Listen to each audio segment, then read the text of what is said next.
तुम्हाला आता यानंतर आपल्याला कॅलेंडर आता 1 तारखेनंतर किती तारीख येणार आहे? 2. चल तू 2 तारीख लिही खाली. यानंतर किती तारीख येणार आहे? 3. चल 3 तारीख.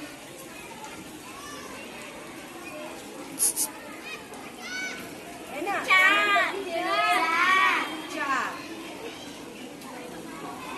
नंतर किती येणार आहे? 5. चला लिहा 5 तारीख. नंतर 6. चल दे तिच्याजवळ चालणीजवळ. नंतर किती येणार आहे? रविवार येणार आहे. रविवारची आहे 7 तारीख. तर आपण काय करणार आहे?